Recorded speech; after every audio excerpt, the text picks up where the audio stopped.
मेरा गांव मेरी धरोहर के इस वीडियो सीरीज के 7वें मॉड्यूल में आपका स्वागत है। पिछले मॉड्यूल में हमने विरासत स्थलों के महत्व और मैपिंग के दौरान पूछे जाने वाले प्रश्नों के बारे में जाना था। इस मॉड्यूल में हम कल्चरल मैपिंग में सहायक एक और महत्वपूर्ण पहलू फेस्टिवल्स एंड फेयर्स यानी त्योहार और मेलों की चर्चा करते हुए समझेंगे कि मैपिंग में ये पहलू कैसे सहायक है। ऐसा कहा जाता है कि भारत त्योहारों, मेलों और उत्सवों का देश है। हमारी संस्कृति इतनी धनी है कि यहाँ आए दिन कोई न कोई दिवस मनाया जाता है। इसलिए इन त्योहारों और अवसरों को मनाने के लिए सांस्कृतिक आयोजन या मेलों का आयोजन किया जाता है। चूंकि हम बचपन से इन त्योहारों को मनाते आ रहे हैं, इसलिए इनसे हमारी कई सारी यादें जुड़ी होती हैं। इसके अलावा मेलों में शामिल होने से तो इसकी खूबसूरत यादें और ज्यादा गहरी हो जाती हैं। तो मैपिंग के दौरान आप वीएलई बंधुओं को ग्रामीणों से त्योहारों और मेलों से संबंधित कुछ इस तरह के सवाल पूछने हैं। प्रश्न 1, आपके गांव में कौन कौन से त्योहार मनाए जाते हैं? प्रश्न 2, क्या आपके गांव में ऐसा कोई त्योहार मनाया जाता है जो अपने आप में बहुत अनोखा हो या फिर उसे मनाने का तरीका बहुत अनोखा हो?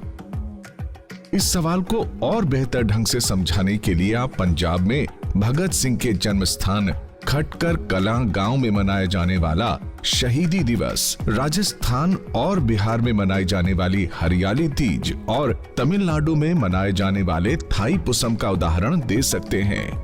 प्रश्न 3, क्या ये त्योहार किसी धार्मिक विश्वास या मान्यताओं से जुड़े हैं? क्या इन त्योहारों पर कोई खास तरह की गतिविधि या कर्मकांड किया जाता है?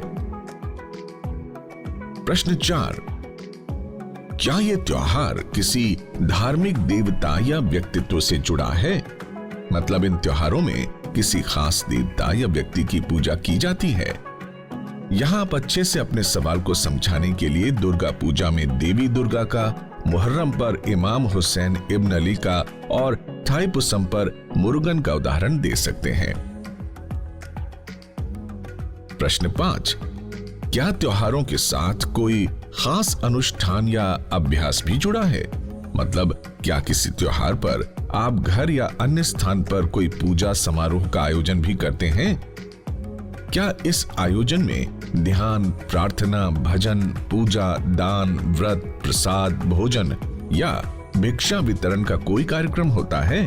और क्या इस आयोजन में शामिल होने के लिए कोई खास ड्रेस कोड या वेशभूषा होती है? प्रश्न 6, आपके गांव में विभिन्न समुदायों के लोग कौन से अलग अलग त्योहार मनाते हैं? प्रश्न 7, जैसे नवरात्रि के दौरान कन्या पूजन होता है, जैसे रक्षाबंधन भाई बहनों का त्योहार होता है, वैसे ही क्या कोई खास लिंग, आयु वर्ग से जुड़ा भी कोई त्योहार है? प्रश्न 8, आपके गांव में खेती बाड़ी, प्रकृति और मौसम से जुड़े कौन से त्योहार हैं?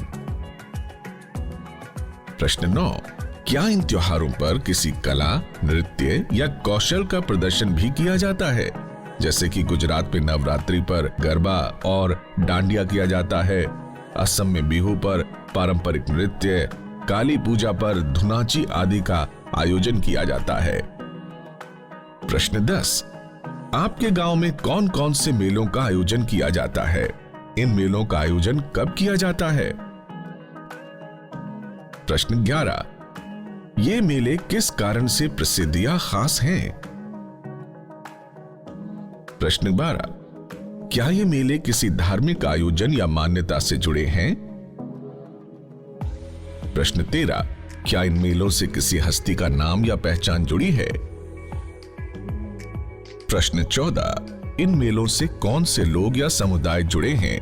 मतलब मेलों का आयोजन कौन करता है?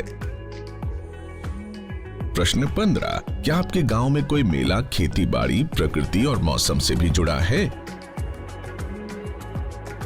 तो ये थे फेस्टिवल्स और फेयर से संबंधित कुछ प्रश्न जो आपको मैपिंग के दौरान ग्रामीणों से पूछने हैं।